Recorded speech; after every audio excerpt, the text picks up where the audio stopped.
স্মৃতিসৌধ শহীদ জিয়ার সমাধিতে ভারপ্রাপ্ত রাষ্ট্রপতির শ্রদ্ধা। বঙ্গভবন ছেড়ে নিজ বাসায় শাহাবুদ্দিন। আমলে নেয়ার মতো অভিযোগ না থাকায় অন্যায় হতে দেবে না সরকার। জুলাই অভ্যুত্থান ও পরবর্তী সংকটে সেনাবাহিনীর ভূমিকার প্রশংসা প্রধানমন্ত্রীর। সেনা সদর নির্বাচনী পর্ষদ উদ্বোধন। পদোন্নতিতে ব্যক্তিগত রাজনৈতিক বিবেচনা নয়। আবারও সীমান্তে পুশিনের চেষ্টা বিএসএফের। দিনাজপুরের 9 নারী ও কুমিল্লা দিয়ে শিশুসহ 4 জনকে ঠেলে পাঠানোর চেষ্টা। গ্রামবাসীকে রুখে দিল বিজিবি। এবং স্বামীকে বাঁচাতে পানিতে ঝাঁপ দেন স্ত্রী। নওগাঁয় প্রাণ গেল নবদম্পতির। মুন্সিগঞ্জে পদ্মায় গোসলে নেমে গৃহবধূর মৃত্যু। কক্সবাজারে সাগরে ডুবে যাওয়া পর্যটকের সন্ধানে অভিযান।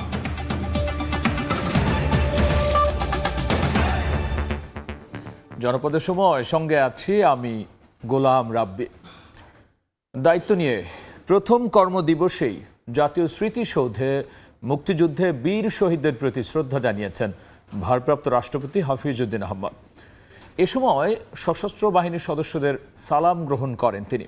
পরে বিএনপির প্রতিষ্ঠাতা শহীদ রাষ্ট্রপতি জিয়াউর রহমান ও বেগম খালেদা জিয়ার সমাধিতে ফুলেল শ্রদ্ধা জানান হাফিজউদ্দিন। দোয়া করেন আত্মার মাগফিরাত কামনায়। আশরাফুল ইসলামের ক্যামেরায় আহমেদ সালেহিনের রিপোর্ট।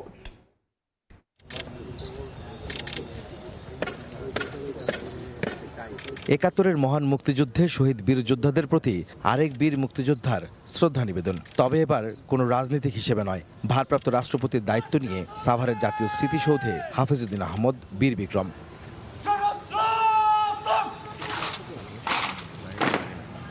রোববার সকাল 11:30টায় সৌধের বেদিতে ফুল দিয়ে বীর শহীদদের প্রতি শ্রদ্ধা নিবেদন করে কিছুক্ষণ নীরবতা পালন করেন ভারপ্রাপ্ত রাষ্ট্রপতি। এ সময় সশস্ত্র বাহিনীর সদস্যরা সশস্ত্র সালাম জানান।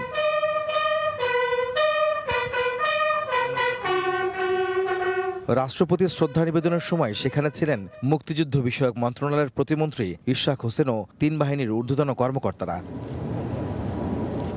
এরপর শেরেবাংলা নগরে শহীদ রাষ্ট্রপতি জিয়াউর রহমান এবং বেগম খালেদা জিয়ার সমাধিতে ফুলেল শ্রদ্ধা জানান ভারপ্রাপ্ত রাষ্ট্রপতি। সেখানেও কিছুক্ষণ নিরাপত্তা পালন করেন তিনি। পরে জিয়াউর রহমান ও বেগম খালেদা জিয়ার আত্মার মাগফিরাত কামনা করে দোয়া মোনাজাত করেন হাফিজউদ্দিন আহমদ।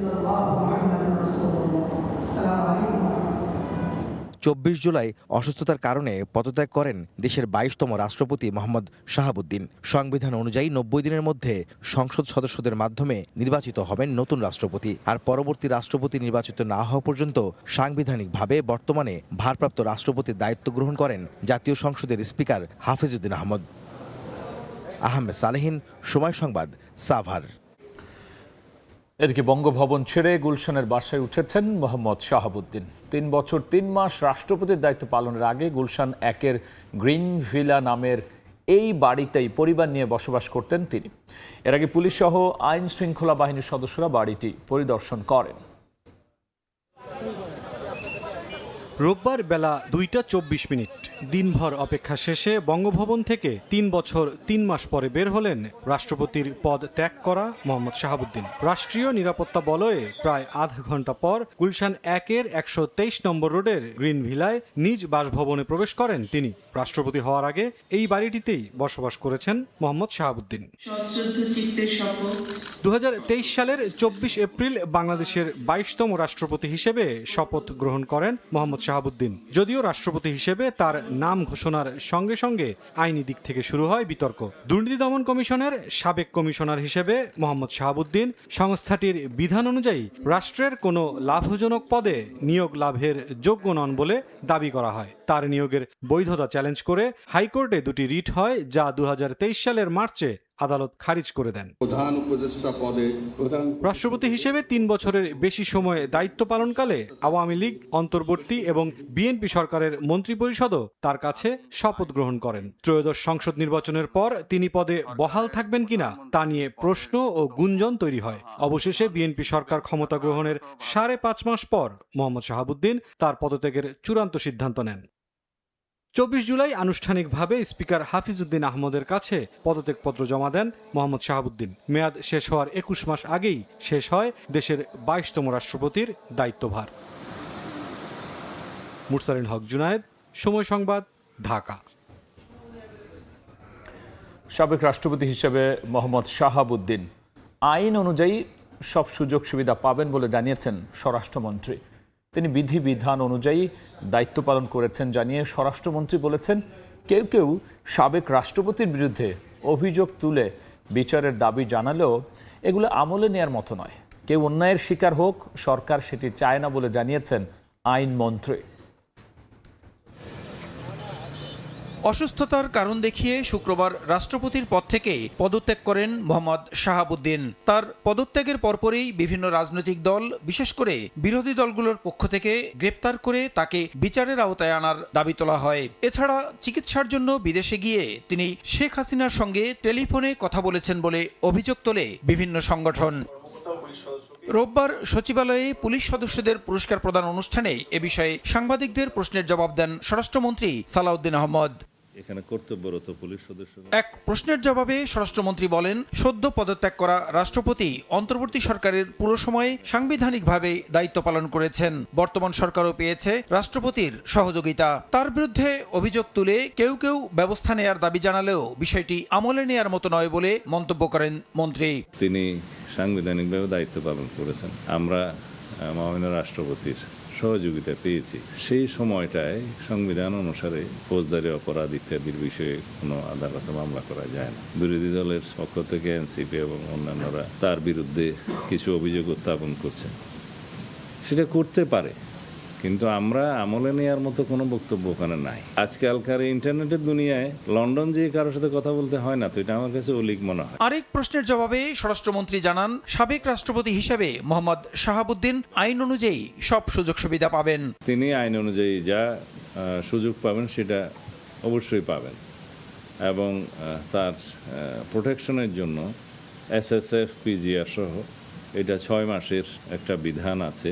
এছাড়া পুলিশ এবং আমাদের অন্যান্য সংস্থার পক্ষ থেকে তার নিরাপত্তার ব্যবস্থা গ্রহণ করা হবে। অনুষ্ঠানে প্রশংসনীয় কাজের স্বীকৃতি হিসেবে 9 জন পুলিশ সদস্যের হাতে আর্থিক পুরস্কার ও সনদ তুলে দেন স্বরাষ্ট্রমন্ত্রী। এদিকে চট্টগ্রামে এক অনুষ্ঠানে সাবেক রাষ্ট্রপতিকে নানা মহলের গ্রেপ্তারের দাবির বিষয়ে আইনমন্ত্রী বলেন, কেউ অন্যায়ের শিকার হোক সেটা সরকার চায় না। যা হবে আইনগতভাবে সঠিক সময়ে সঠিক সিদ্ধান্তের মাধ্যমে হবে। একদিকে যেমন জনদাবিকে গুরুত্ব দেব, একই সাথে কেউ অন্যায় শিকার হোক সেটাও চাবো না। সবকিছু যাচাই বাছাই করে সঠিক সময়ে সঠিক সিদ্ধান্তটা নেবেন। সংবিধান অনুযায়ী 90 দিনের মধ্যে রাষ্ট্রপতি নির্বাচন সম্পন্ন হবে বলেও জানিয়েছেন আইনমন্ত্রী। প্রসূন আশিস, সময় সংবাদ, ঢাকা। জুলাই গণহত্যা ও দমন পীড়নে সংশ্লিষ্টতার অভিযোগে সদ্য সাবেক রাষ্ট্রপতি মোহাম্মদ শাহাবুদ্দিনের বিরুদ্ধে আন্তর্জাতিক অপরাধ ট্রাইব্যুনালে অভিযোগ দিয়েছে বাংলাদেশ আজাদ পার্টি। দুপুরে চিফ প্রসিকিউটর কার্যালয়ে অভিযোগ জমা দেন দলের সভাপতি ব্রিগেডিয়ার জেনারেল হাসিনুর রহমান। পরে সাংবাদিকদের তিনি বলেন, জুলাই হত্যাযজ্ঞ চলাকালে দেশের শীর্ষ পদে থেকেও নীরব ভূমিকা পালন করেছেন রাষ্ট্রপতি। সুপিরিয়র কমান্ড রেসপন্সিবিলিটি অনুযায়ী তিনি গণহত্যার দায় এড়াতে পারেন না। এদিকে সদ্য সাবেক রাষ্ট্রপতি মোহাম্মদ শাহাবুদ্দিন, সাবেক রাষ্ট্রপতি আব্দুল হামিদ সহ কয়েকজন সাংবাদিক ও সংস্কৃতি কর্মীর বিরুদ্ধে ট্রাইব্যুনালে অভিযোগ দিয়েছে রাষ্ট্র সংলাপ ফোরাম। তালিকায় আছেন চিত্রনায়ক ফেরদৌস, রিয়াজ, মেহের আফরোজ শাওন, সোমা ইসলাম, আনিস আলমগীর সহ বেশ কয়েকজন। আওয়ামী লীগের সাবেক এমপি বদির পরিকল্পনায় হত্যা করা হয় টেকনাফের কাউন্সিলর একরামকে। কথিত বন্দুকযুদ্ধের নামে সরাসরি গুলি করেন 2 সেনা কর্মকর্তা। মানবতা বিরোধী অপরাধের এই মামলায় শেখ হাসিনা সহ 11 জনের বিরুদ্ধে অভিযোগপত্র গ্রহণ করেছেন ট্রাইব্যুনাল। অন্যদিকে 24 জুলাইয়ে সাভারে এপিসি থেকে ফেলে ইয়ামিনকে হত্যার ঘটনায় সাবেক এমপি সাইফুল সহ 19 জনের বিরুদ্ধে অভিযোগ আমলে নিয়েছেন ট্রাইব্যুনাল। 6 বছর আগের সেই রাতে ওপার থেকে আসা ছোট মেয়ের অবুঝ আকুতি আর একরামুল হকের কান্নার আওয়াজ স্তব্ধ করে দিয়েছিল পুরো দেশকে। র্যাবের কথিত বন্দুকযুদ্ধের অন্তরালে রচিত হয়েছিল এক নির্মম মৃত্যুর মহড়া। তার সাক্ষী হয়ে আছে একটি কল রেকর্ড। টেকনাফ পৌরসভার তৎকালীন কাউন্সিলর একরামুল হককে সেদিন ক্রসফায়ারের আড়ালে হত্যা করা হয়েছিল বলে শুরু থেকেই দাবি ছিল স্বজনদের। গণঅভ্যুত্থানে পট পরিবর্তনের পর অবশেষে ট্রাইব্যুনালে গড়িয়েছে সেই বিচার। রোববার আন্তর্জাতিক অপরাধ ট্রাইব্যুনাল 2 শেখ হাসিনার সহ 11 জনের বিরুদ্ধে অভিযোগ আমলে নিয়ে 8 জনের বিরুদ্ধে জারি করে গ্রেপ্তারি পরোয়ানা। প্রসিকিউশনের দাবি, ঘটনাস্থলে তাকে সরাসরি গুলি করেন 2 সেনা কর্মকর্তা। এই বদির পরিকল্পনায় এই ঘটনাটা ঘটেছিল, কারণ এই একরাম ছিল তার প্রতিপক্ষ। এবং এটাও আপনাদেরকে একটু অবহিত করে রাখি, এটা পরবর্তীকালে আপনারা হয়তো সাক্ষ্য প্রমাণে আসবে দেখবেন যে একরামকে হত্যা করার পর তার সম্পত্তি কিন্তু এই বদি তার সম্পত্তি বিভিন্ন কৌশলে আত্মসাৎ করেছিল এবং নেপথ্যের নায়ক ছিল সেই আব্দুর রহমান বদি। মাননীয় ট্রাইব্যুনাল এই ভিডিও ফুটেজটি তারা দেখেছেন এবং অত্যন্ত আবেগ আপ্লুত হয়ে তারা এই ভিডিও ফুটেজটি দেখেছেন এবং এই আসামিদের বিরুদ্ধে ট্রাইব্যুনাল অভিযোগ আমলে নিয়েছেন এবং আমাদের প্রেয়ার অনুযায়ী যারা ইতিমধ্যে গ্রেফতার আছে তাদেরকে এই মামলায় সনেরেস্ট করেছেন, যারা পলাতক আছে তাদের বিরুদ্ধে গ্রেফতারি পরোয়ানা দিয়েছেন। একই দিনে ট্রাইব্যুনালে জুলাই অভ্যুত্থানের হত্যা, ষড়যন্ত্র ও উস্কানির মামলায় ওবায়দুল কাদের সহ 7 জনের বিরুদ্ধে সাক্ষ্য দেন সাংবাদিক আশরাফ কায়সার। শাহরিয়ার সৌমিক, সময় সংবাদ, ঢাকা। 24-এর গণঅভ্যুত্থান ও পরবর্তী সংকটময় মুহূর্তে সেনাবাহিনীর দায়িত্বশীল ভূমিকার প্রশংসা করেছেন প্রধানমন্ত্রী তারেক রহমান। সময়ের চাহিদা অনুযায়ী আধুনিক প্রযুক্তি নির্ভর সেনাবাহিনী গড়ে তুলতে সরকার বদ্ধপরিকর বলেও এ সময় জানিয়েছেন তিনি। সকালে সেনাবাহিনীর সদর দফতরে সেনা সদর নির্বাচনী পর্ষদ 2026-এর আনুষ্ঠানিক উদ্বোধন করেন প্রধানমন্ত্রী। সেনা সদস্যদের পদোন্নতির জন্য রাজনৈতিক মতাদর্শ ও ব্যক্তিগত পছন্দ অপছন্দের ঊর্ধ্বে থেকে পেশাগত দক্ষতা, নেতৃত্বের গুণ, শৃঙ্খলা ও আনুগত্যের উপর গুরুত্ব আরোপ করতে নির্বাচনী পর্ষদের সদস্যদের নির্দেশনা দিয়েছেন তিনি। বলেছেন, দেশের স্বাধীনতা ও সার্বভৌমত্ব রক্ষায় বাংলাদেশ সেনাবাহিনী দায়িত্ব পালনের পাশাপাশি অভ্যন্তরীণ শান্তি, শৃঙ্খলা, স্থিতিশীলতা ও দুর্যোগ মোকাবেলায় বেসামরিক প্রশাসনকে সহায়তার ক্ষেত্রে গুরুত্বপূর্ণ অবদান রেখে চলেছে।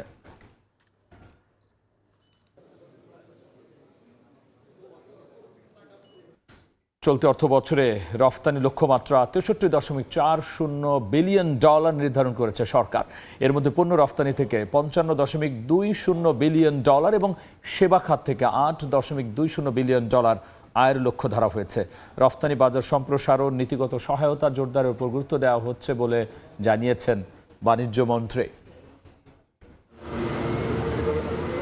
রফতানি আয় বাড়িয়ে দেশের বৈদেশিক মুদ্রার রিজার্ভ শক্তিশালী করা এবং অর্থনীতির গতি বাড়ানোর লক্ষ্য নিয়েই নতুন অর্থবছরে রফতানি লক্ষ্যমাত্রা নির্ধারণ করেছে সরকার।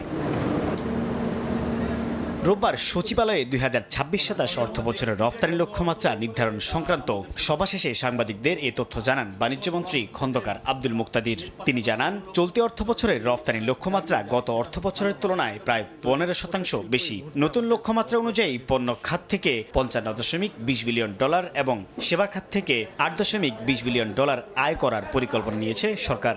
এই পণ্য এবং সেবা মিলিয়ে 63.4 বিলিয়ন হচ্ছে আমাদের আগামী বছরের রপ্তানির ঘোষিত লক্ষ্যমাত্রা। ইয়ার টু ইয়ার আসলে তেমন কোনো চেঞ্জ নাই। এর আগের বছরেও যে এক্সপোর্ট ছিল, এই বছরেও এক্সপোর্টটা কম বেশি সেই রকমই।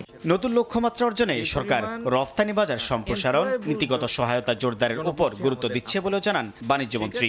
আগামী কয়েকদিনের মধ্যেই ইনশাল্লাহ সাউথ কোরিয়ার সাথে আমাদের এফটিএ সম্পন্ন হবে, আলোচনা সম্পন্ন হবে। কিছুদিনের মধ্যেই ইউএইর সাথে এফটিএ সম্পন্ন হবে। এই বছরের ডিসেম্বরের মধ্যে আরও 4-5টি দেশের সাথে আমাদের মুক্ত বাণিজ্য আলোচনা নিষ্পত্তি হবে। শুধু পোশাক খাতের উপর নির্ভরশীল হতে চায় না সরকার, যার জন্য লাইট ইঞ্জিনিয়ারিং, চামড়া, আইটি সহ বেশ কিছু খাত নিয়ে কাজ করছে সরকার। আমরা অ্যাড্রেস করছি এবং আগামী দিনে এটার ফলাফল। সাইফুল ইসলাম, সময় সংবাদ, ঢাকা। আবারও সীমান্তে পুশিনের চেষ্টা বিএসএফের। এবার দিনাজপুর সীমান্ত দিয়ে 9 নারী এবং কুমিল্লা দিয়ে শিশুসহ 4 জনকে পুশিনের চেষ্টা রুখে দিল বিজিবি। এ সময় তাদের সহযোগিতায় এগিয়ে আসে গ্রামবাসীও। সীমান্তে বিএসএফের পুশিনের চেষ্টা, কিন্তু বরাবরের মতো বিজিবির প্রতিরোধের মুখে ব্যর্থ বিএসএফ। রোববার সকালে কুমিল্লার ব্রাহ্মণপাড়ার সালান্দি সীমান্ত দিয়ে 1 নারী ও 3 শিশু সহ 4 জনকে বাংলাদেশে পাঠানোর চেষ্টা করে বিএসএফ। এ সময় বিজিবির নিয়মিত টহল দল শূন্যরেখার কাছে তাদের শনাক্ত করে প্রতিহত করে। অন্যদিকে শনিবার দিনাজপুরে বিরামপুরের খেয়ার মাহমুদপুর সীমান্তের 291 নম্বর মেইন পিলার এলাকায় 9 নারীকে জড়ো করে বিএসএফ। সুযোগ বুঝে বাংলাদেশে ঠেলে পাঠানোর চেষ্টা করে ভারতীয় সীমান্তরক্ষী। কিন্তু বিজিবি ও স্থানীয়দের সতর্কতা ও প্রতিরোধে তা ব্যর্থ হয়। পরে রাত 8টার দিকে আবারও পুশিনের চেষ্টা চালায় তারা। দ্বিতীয় দফাতেও বিজিবি ও গ্রামবাসীর প্রতিরোধের মুখে চেষ্টা ব্যর্থ হলে রাত 3টার দিকে তাদেরকে ভারতের অভ্যন্তরে ফিরিয়ে নেয় বিএসএফ। ফাহরিয়া ফারজানা, সময় সংবাদ। নওগাঁয় স্বামীকে বাঁচাতে পানিতে ঝাঁপ দিলেন স্ত্রী। নিখোঁজের 1 ঘন্টা পর নবদম্পতির মরদেহ উদ্ধার করেন এলাকাবাসী। এদিকে মুন্সিগঞ্জের পদ্মায় স্রোতে পানিতে ডুবে এক গৃহবধূর মৃত্যু হয়েছে। অন্যদিকে বান্দরবানের সাঙ্গু নদীতে নিখোঁজের 2 দিন পর পর্যটকের লাশ উদ্ধার করা হয়েছে।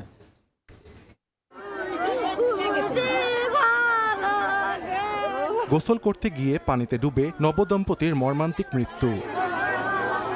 রোববার দুপুরে নওগাঁর বদলগাছি উপজেলায় কার্তিকাহার গ্রামে খালে গোসলে নামেন নূর ইসলাম। তাকে দেখতে না পেয়ে স্ত্রী সুমাইয়া আক্তারও পানিতে ঝাঁপ দেন। তারপর দুইজনই পানিতে ডুবে যান। তাদের উদ্ধার করে উপজেলা স্বাস্থ্য কমপ্লেক্সে নিলে মৃত ঘোষণা করেন চিকিৎসক। গত 6 মাস আগে নূর ইসলাম ও সুমাইয়া দম্পতির বিয়ে হয়। মুন্সিগঞ্জের লোহজংয়ের শামুকবাড়ি এলাকায় পদ্মা নদীতে গোসলে নেমে পানিতে ডুবে যান ববিতা আক্তার নামে এক গৃহবধূ। বাড়ি থেকে প্রায় আধা কিলোমিটার দূরে নদীতে ভাসমান অবস্থায় তার মৃতদেহ উদ্ধার করা হয়। তিনি 11 বছরের এক ছেলে ও 5 বছরের এক মেয়ের জননী। বান্দরবানের থানচি উপজেলায় সাঙ্গু নদীতে নিখোঁজের 2 দিন পর জাওয়াদুল ইসলাম নামে এক পর্যটকের মরদেহ উদ্ধার করা হয়েছে। সাহাল আব্দুল্লাহ আলভি, সময় সংবাদ। আনন্দের ছুটি মুহূর্তেই বদলে গেল শোকের ছায়ায়। পরিবারের সঙ্গে কক্সবাজারে বেড়াতে এসে উত্তাল সাগরের স্রোতে ভেসে যান বাবা ছেলে। জীবিত ফিরেছে ছেলে, কিন্তু 3 দিন পেরিয়েও নিখোঁজ বাবা হেলাল শেখ। প্রতিটি জোয়ার ভাটায় বাড়ছে স্বজনদের উৎকণ্ঠা। লাইফগার্ড, বিচ কর্মীর সমন্বিত অভিযানে সম্ভাব্য সব পয়েন্টে চলছে অনুসন্ধান। বিস্তারিত জানাচ্ছেন সুজাউদ্দিন রুবেল। উত্তাল সাগরে বাবার হাত ধরেই নেমেছিল নিলয়, কিন্তু ভাটার তীব্র স্রোতে মুহূর্তে কেড়ে নেয় সেই আশ্রয়। নিলয়কে জীবিত উদ্ধার করা গেলেও এখনও নিখোঁজ বাবা হেলাল শেখ। বাবা ফেরার অপেক্ষায় সৈকতে চোখের জল ফেলছে নিলয়। শুক্রবার সন্ধ্যায় কলাতলী সৈকতের মরান হ্যাচারি পয়েন্টে ছেলে ও এক স্বজনকে নিয়ে গোসলে নামেন হেলাল শেখ। এক পর্যায়ে ভাটার প্রবল স্রোতে বাবা ছেলে বেসে গেলে স্থানীয়দের খবরে দ্রুত উদ্ধার অভিযানে নামে লাইফগার্ড ও বিচ কর্মীরা। তারা নিলয়কে জীবিত উদ্ধার করলেও এখনও নিখোঁজ হেলাল শেখ। এখন সাগর পাড়ে অপেক্ষার প্রহর গুনছেন স্বজনরা। সূর্যাস্তের পর সমুদ্র স্নানে নামতে নিষেধ করা হলেও তারা সেই নির্দেশনা মানেননি। লাইফগার্ড ও বিচ কর্মীরা জানায়, শুক্রবার থেকে নিখোঁজ পর্যটককে উদ্ধারে এখনও অভিযান চলছে। সুগন্ধা পয়েন্ট থেকে নাজিরার টেক, ইনানি, মহেশখালী ও সোনাদিয়া সহ সম্ভাব্য এলাকায় চলছে তল্লাশি। সাগরে থাকা ট্রলারগুলোকে ভাসমান কাউকে দেখলে দ্রুত উদ্ধার করে প্রশাসনকে জানাতে নির্দেশ দেওয়া হয়েছে। নিখোঁজ ব্যক্তিকে উদ্ধার না হওয়া পর্যন্ত অভিযান অব্যাহত থাকবে। ইনানি, হিমচুরি যতগুলো স্পট আছে সম্ভাবনা ছিল, সব জায়গায় আমাদের লোক লাগিয়ে রেখেছি, যাতে কাউকে দেখতে পেলে তারা যেন দ্রুত ওখান থেকে উদ্ধার করে নিয়ে আসে। সিসেফ লাইফগার্ড সংস্থা দেওয়া তথ্য মতে গত 12 বছরে কক্সবাজার সমুদ্র সৈকতে গোসলে নেমে মারা যান 78 জন। নিখোঁজ রয়েছে 2 জন, আর জীবিত উদ্ধার করা হয়েছে 1043 জনকে। সুজাউদ্দিন রুবেল, সময় সংবাদ, কক্সবাজার। জনপদের সময়ে আরও থাকছে। তিস্তা যমুনায় পানি কমলেও পিছু ছাড়ছে না ভাঙন আতঙ্ক। গাইবান্ধায় ক্ষতিগ্রস্ত 7 শতাধিক পরিবার। সহায়তায় মন্ত্রণালয়ে বরাদ্দ চেয়ে চিঠি। শরীরে লালচে ফ্যাকাশে বর্ণ, দুর্বলতা, ডায়রিয়া, শরীর ব্যথা নিয়ে হাসপাতালে ভর্তি হচ্ছেন ডেঙ্গু রোগীরা। ডেঙ্গুর 3য় ও 4র্থ ধরনের রোগীর শকে যাওয়ার সম্ভাবনা বাড়ে, প্ল্যাটিলেট কমতে থাকে। এতে বিকল হতে পারে কিডনি, ফুসফুস সহ অন্যান্য অঙ্গ। তাই বেশি জ্বর হলে অবহেলা না করার পরামর্শ চিকিৎসকদের। ডেঙ্গুর পরে লাল হয়েছে। 16 বছরের নূরে আলমের 2 হাত হয়ে গেছে লালচে ফ্যাকাশে, সারা শরীরে তীব্র ব্যথা, চুলকানি। পরীক্ষায় ধরা পড়েছে তার ডেঙ্গু। পুরো শরীর লাল হয়ে গেছে আর কি, এই জন্য চুলকাচ্ছে সারা শরীর। বর্ষা মৌসুম শুরু হতেই হাসপাতালে বেড়েছে ডেঙ্গু রোগী। তবে গত বছরে এ সময় ডেঙ্গুতে ভর্তি রোগীর সংখ্যা 18,000 ছাড়ালেও এবছর তা 12,000-এর ঘরে। দুর্বলতা, ডায়রিয়া, শরীর ব্যথা নিয়ে হাসপাতালে আসছেন রোগীরা। পেট ব্যথা, শরীর ব্যথা, মাথা ব্যথা, পিঠ আর মাথা ব্যথা তারপর আর কি ডেঙ্গু টেস্ট করাই, তারপর পজিটিভ ধরা পড়ে। ডেঙ্গুর 4টি ধরন আছে। তৃতীয় ও চতুর্থ ধরনে শারীরিক জটিলতা বেশি থাকে। এ সময় রোগীর শকে যাওয়ার সম্ভাবনা থাকে। এ ধরনের রোগীদের জ্বর হওয়ার প্রথম 2 দিনের মধ্যে সিবিসি ও ডেঙ্গু NS1 টেস্ট করিয়ে নেয়ার পরামর্শ দেন চিকিৎসকরা। শকে বেশি যায়, প্লেটলেট কমে, মাল্টি অর্গান ফেলিউর বেশি হয়। আর সেই ক্ষেত্রে যেহেতু আমাদের আগে অনেকবার ডেঙ্গু হয়ে গেছে, অনেক রোগীর কিন্তু second time third time dengue হবে, কারণ ডেঙ্গুর 4টা স্ট্রেইন আছে বা প্রজাতি আছে, এই জন্য একটা মানুষ 4বার পর্যন্ত ডেঙ্গু হতে পারে। ডেঙ্গু রোগীদের প্লাটিলেট কমলে শরীরে লাল র্যাশ বাড়ে। এতে সরকারি গাইডলাইন মেনে চিকিৎসা নেওয়া ও শরীরে ফ্লুইডের ভারসাম্য ঠিক রাখতে বেশি গুরুত্ব দেওয়া হয়। প্লেটলেট যত বেশি কমতে থাকবে এই র্যাশের সংখ্যা তত বেশি বাড়তে থাকবে। চিকিৎসার যে বিভিন্ন ওষুধ, তার মধ্যে মূলত হচ্ছে ফ্লুইড ম্যানেজমেন্ট, এটা একটা ভাইটাল বিষয়। তো ফ্লুইড ম্যানেজমেন্ট সুনির্দিষ্ট গাইডলাইন অনুযায়ী, বয়স ভেদে, রোগীর সিভিয়ারিটি অনুযায়ী ন্যাশনাল গাইডলাইন অনুসরণ করে অ্যাপ্লাই করতে পারলে রোগী সুস্থ হয়ে যায়। ডেঙ্গু মোকাবেলায় সঠিক চিকিৎসার পাশাপাশি রোগ প্রতিরোধে প্রয়োজন জনসচেতনতা। আয়েশা সিদ্দিক সামিয়া, সময় সংবাদ, ঢাকা। সরকার স্বাস্থ্যসেবা নিশ্চিত করতে 250 বেডের হাসপাতালগুলোকে 500 বেডের হাসপাতাল আর 50 বেডের উপজেলা স্বাস্থ্য কমপ্লেক্সগুলোকে 100 বেডের হাসপাতাল করার সিদ্ধান্ত নিয়েছে, জানিয়েছেন স্বাস্থ্যমন্ত্রী সরদার মোহাম্মদ সাখাওয়াত হোসেন। দুপুরে সাতক্ষীরা মেডিকেল কলেজ হাসপাতাল পরিদর্শনকালে তিনি একথা বলেন। 50 শয্যা হাসপাতালগুলিকে 101 শয্যায় রূপান্তরিত করতে যাচ্ছি। এই জেলা হাসপাতাল, মেডিকেল কলেজ হাসপাতালে 50টা করে ডায়ালাইসিস মেশিন দিতে যাচ্ছি। প্রত্যেকটা জেলা হাসপাতালে 10টা করে ডায়ালাইসিস মেশিন দিতে যাচ্ছি। উপজেলায় যে 101 শয্যা বিশিষ্ট হাসপাতালগুলি হচ্ছে, এগুলিতে আমরা পরবর্তীতে মানুষ যদি টেকনিশিয়ান করে, ওইগুলিতে আমরা 10 শয্যা হাসপাতালে আমরা ডায়ালাইসিস দেব। আর এরই মধ্যে 101 শয্যায় ফিজিওথেরাপি সেন্টার করা হচ্ছে। সিটির তকমা কাগজে কলমে, করের বোঝা বাড়লেও নাগরিক সেবা এখনও অধরা। ময়মনসিংহ সিটি কর্পোরেশনের নতুন যুক্ত হওয়া 12টি ওয়ার্ডে ভাঙাচোরা সড়ক, অপর্যাপ্ত ড্রেনেজ, জলাবদ্ধতা ও বর্জ্য ব্যবস্থাপনার সংকটে ভুগছেন বাসিন্দারা। কাঙ্ক্ষিত উন্নয়ন না হওয়ায় ক্ষোভ বাড়ছে তাদের। তবে আগামী 6 মাসে বদলে যাবে বর্ধিত ওয়ার্ডগুলোর চেহারা, আশ্বাস সিটি প্রশাসকের। গগন পণ্ডিতের ছবিতে উবাইদুল হকের রিপোর্ট। ময়মনসিংহ নগরীর 24 নম্বর ওয়ার্ডের বয়রা ছালাকান্দা এলাকার কয়েক হাজার মানুষের চলাচলের রাস্তা এটি। কাগজে কলমে বিভাগীয় শহরের সিটি কর্পোরেশনের জনপদ হলেও দেখে বোঝার উপায় নেই এটি শহর নাকি কোনো অবহেলিত প্রত্যন্ত গ্রাম। একই চিত্র নগরের 29, 31, 32 নম্বর ওয়ার্ড সহ সিটি কর্পোরেশনের বর্ধিত ওয়ার্ডগুলোর। বহু সড়ক দীর্ঘদিনেও সংস্কার হয়নি, কোথাও ড্রেন নির্মাণের কাজ অসমাপ্ত, কোথাও রাস্তা খুঁড়ে ফেলে রাখা হয়েছে। নামে সিটি কর্পোরেশন কিন্তু কামে না ভাই, ট্যাক্স বাড়ছে কিন্তু আমাদের উন্নয়ন হইতেছে না। ময়লা আবর্জনা কেউ নেয় না। 100 বছরের প্রাচীন ময়মনসিংহ পৌরসভা থেকে সিটি কর্পোরেশন গঠনের 8 বছর পেরিয়ে গেলেও বর্ধিত 12টি ওয়ার্ডের অনেক এলাকায় নাগরিক সেবার দৃশ্যমান উন্নতি হয়নি। নিয়মিত হোল্ডিং ট্যাক্স ও অন্যান্য কর পরিশোধ করলেও ভাঙাচোরা সড়ক, অপর্যাপ্ত ড্রেনেজ, জলাবদ্ধতা, সড়কবাতির অভাব ও বর্জ্য ব্যবস্থাপনার সংকটে ভুগছেন বাসিন্দারা। ট্যাক্স সরকারকে ঠিকই দেওয়া হয়, কিন্তু এই ট্যাক্সের আমরা সুফল পাই না কখনোই। সিটি কর্পোরেশন আছি না এই নাঙ্গুলিয়া সর আছি না কোন এলাকাতে আছি এটা বলা মুশকিল। তবে আশার বাণী শোনালেন নগর প্রশাসক। বলেন আগামী 6 মাসে বদলে যাবে বর্ধিত ওয়ার্ডগুলোর চেহারা। আমরা আশা করি আগামী শীতের পরে, আগামী শীতকালে আপনার বর্ধিত এলাকার চেহারা বদলে যাবে আর নতুনটার চেহারা আরও সুন্দর হবে। 2018 সালে সাবেক পৌরসভার 21টি ওয়ার্ডের সঙ্গে 12টি নতুন ওয়ার্ড নিয়ে ময়মনসিংহ সিটি কর্পোরেশন গঠন করা হয়। প্রতিষ্ঠানটির দেয়া তথ্য মতে বর্তমানে 22 থেকে 33 নম্বর ওয়ার্ড মিলিয়ে বর্ধিত এলাকায় প্রায় 476 কিলোমিটার সড়ক রয়েছে। এর মধ্যে 221 কিলোমিটার পাকা হলেও 255 কিলোমিটার এখনও কাঁচা। কেবল কাগজি তকমা নয়, ট্যাক্সের সমান্তরালে টেকসই নাগরিক সুবিধা নিশ্চিত হোক, এমনটাই চাওয়া ইউনিয়ন পরিষদ থেকে সিটিতে যুক্ত হওয়া লাখো বাসিন্দার। ওবায়দুল হক, সময় সংবাদ, ময়মনসিংহ। আবারও গ্যাস সংকটে নেত্রকোনার আবাসিক গ্রাহকরা। চুলায় নিভু নিভু আগুনে সময় যেমন নষ্ট হচ্ছে, তেমনি ভোগান্তিও চরমে। সমস্যার কথা স্বীকার করে তিতাস কর্তৃপক্ষ বলছে সমাধানে কাজ চলছে। আলপনা বেগমের তথ্য, আবু সুফিয়ানের তোলা ছবিতে রিপোর্ট। সকাল থেকে গভীর রাত পর্যন্ত নিভু নিভু গেছে সামান্য রান্নার কাজ হলেও গেল 4 দিন ধরে একেবারেই জ্বলছে না চুলা।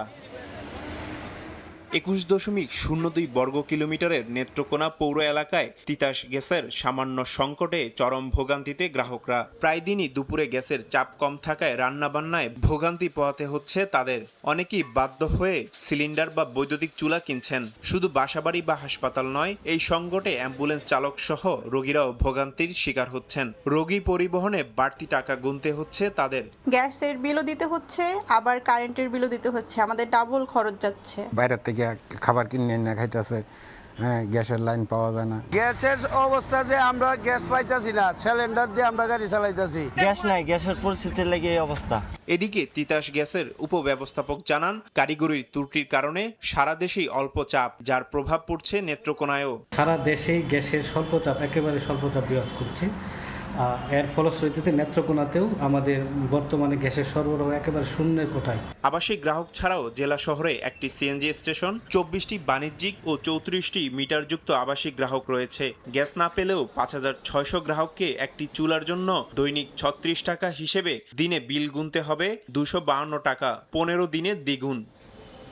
সময় সংবাদ, নেত্রকোনা। চট্টগ্রামে স্কুল ছুটির পর বাড়ি ফেরার পথে মিনি বাসের ধাক্কায় প্রাণ গেল 3য় শ্রেণীর শিক্ষার্থীর। পুলিশ জানায়, দুপুরে স্কুল ছুটি শেষে বাড়ি ফিরছিল জান্নাতুল মাওয়া। সীতাকুণ্ডের কুমিরা এলাকায় ঢাকা চট্টগ্রাম মহাসড়ক পার হওয়ার সময় দ্রুতগতির মিনি বাস সজোরে ধাক্কা দেয় মাওয়াকে। স্থানীয়রা দ্রুত উদ্ধার করে সীতাকুণ্ড উপজেলা স্বাস্থ্য কমপ্লেক্সে নিয়ে যায়। সেখানে অবস্থার অবনতি হওয়ায় চট্টগ্রাম মেডিকেল কলেজ হাসপাতালে পাঠানো হয়। চিকিৎসাধীন অবস্থায় বিকেলে মারা যায় জান্নাতুল। দুর্ঘটনার পর পুলিশ মিনি বাসটি জব্দ করলেও চালক পালিয়ে যায়।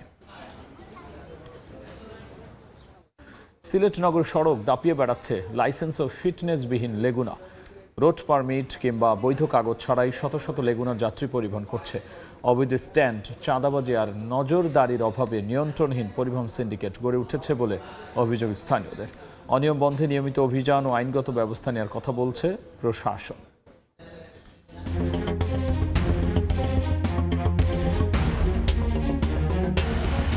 সিলেট নগরীর জেল রোড থেকে উসমানী উদ্যান রাস্তার একাংশ দখল করে বছরের পর বছর সারিবদ্ধভাবে দাঁড়িয়ে থাকে লেগুনা। যাত্রী তোলার প্রতিযোগিতায় যানজট নিত্যদিনের সঙ্গী। নেই ট্যাক্স টোকেন, ফিটনেস কিংবা বৈধ রোড পারমিট। প্রতিদিনই ঝুঁকি নিয়ে যাত্রী বহন করছে এসব যানবাহন। নির্ধারিত নিয়ম না মেনে অতিরিক্ত যাত্রী তোলা, দ্রুতগতিতে চলা আর যত্রতত্র থামা সব মিলিয়েই তৈরি হচ্ছে এক ভয়ঙ্কর পরিস্থিতি। গায়ের জুড়ে ওইটা একজন ড্রাইভার বললো আমরা গরিব যাইমু কসুরি সুট্টান পারবো। ছোট ছোট বাচ্চা এগুলা বয়স হয় না, তারা লাইসেন্স কেটে দেয়। নগরীতে লেগুনা সবচেয়ে বেশি চলাচল করে বন্দরবাজার থেকে টিলাগড় হয়ে জৈন্তাপুর, নগরীর কোর্ট পয়েন্ট থেকে মদিনা মার্কেট হয়ে গোবিন্দগঞ্জ, জেল রুট পয়েন্ট থেকে উসমানী উদ্যান পর্যন্ত রাস্তার একটা অংশ দখল করে গড়ে উঠেছে লেগুনার অবৈধ স্ট্যান্ড। সেখানে রশিদ ছাপিয়ে প্রতিটি লেগুনা থেকে নেওয়া হয় চাঁদা।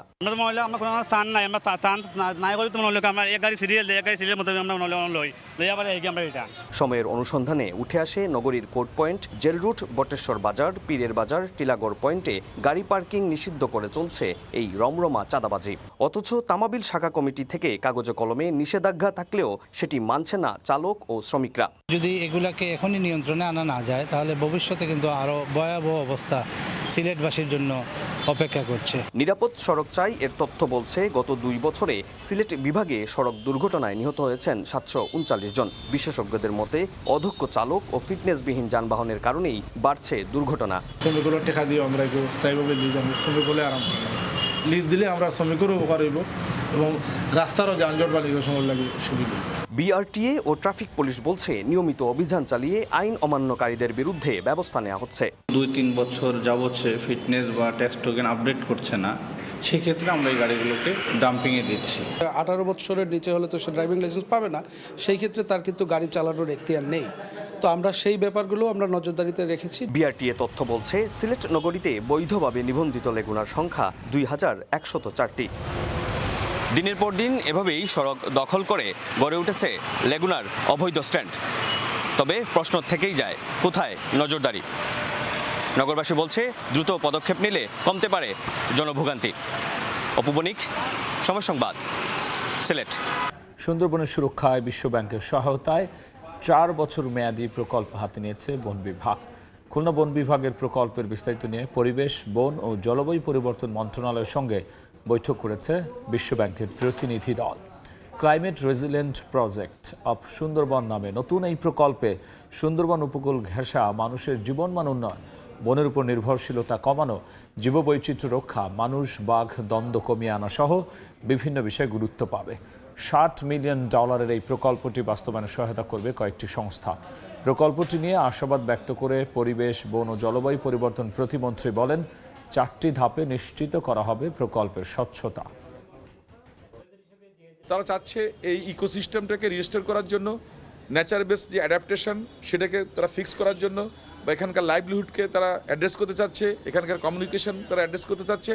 সব কিছু মিলে তারা চাচ্ছে এই প্রজেক্টটাকে একটা সাকসেসফুল প্রজেক্ট করার জন্য। এবং আমি যেটা বলেছি, $60 million project for this particular Sundarban area. পানি কমলেও নদ নদী তীরবর্তী জনপদে পিছু ছাড়েনি ভাঙন। গাইবান্ধায় তিস্তা, ঘাঘট, করতা ও যমুনা ব্রহ্মপুত্রের ভাঙনে দীর্ঘ হচ্ছে সর্বহারা মানুষের তালিকা। গত কয়েকদিনে ফুলছড়ি উপজেলার পূর্ব কঞ্চিপাড়া গ্রামে ব্রহ্মপুত্রের গর্ভে বিলীন হয়েছে বেশ কয়েকটি পরিবারের 22টি বাড়িঘর। পানি উন্নয়ন বোর্ড সদর সহ গাইবান্ধার 7টি উপজেলা নদী ভাঙন কবলিত 40টি পয়েন্ট চিহ্নিত করেছে। এর মধ্যে 34টি পয়েন্টে জরুরি ভিত্তিতে জিও ব্যাগ ফেলে ভাঙন ঠেকানোর চেষ্টা করা হচ্ছে। চলতি বর্ষে পর্যন্ত নদী ভাঙনে ক্ষতিগ্রস্ত 7 শতাধিক পরিবারকে চিহ্নিত করেছে জেলা ত্রাণ ও পুনর্বাসন অফিস। তারা ক্ষতিগ্রস্তদের সহযোগিতার জন্য মন্ত্রণালয়ে বরাদ্দ চেয়েছে। নদী ভাঙছে, এখানে হলো বাড়ি ঘর সবকিছু জড়ো করে স্কুলের মাঠে ওখানে রেখে দিছে। এখনো কোনো ঠাঁই নেই জায়গার। এখানে যে জিও বস্তা ফেলাবে সেটাও নাই। আমরা তো এইভাবে নিঃসহায় চলে যাচ্ছে, ঝড় বৃষ্টির মধ্যে মশার মধ্যে পড়ে আছি। জনপদ শীর্ষ সংবাদ জানিয়ে দিচ্ছি আরও একবার।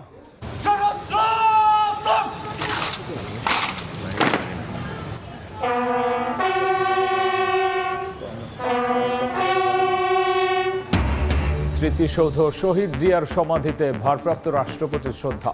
বঙ্গভবন ছেড়ে নিজ বাসায় শাহাবুদ্দিন। আমলে নেয়ার মতো অভিযোগ না থাকায় উন্নয়ন হতে দেবে না সরকার। জুলাই অভ্যুত্থান ও পরবর্তী সংকটে সেনাবাহিনীর ভূমিকার প্রশংসা প্রধানমন্ত্রীর। সেনা সদর নির্বাচনী পর্ষদ উদ্বোধন। পদোন্নতি ব্যক্তিগত রাজনৈতিক বিবেচনা নয়।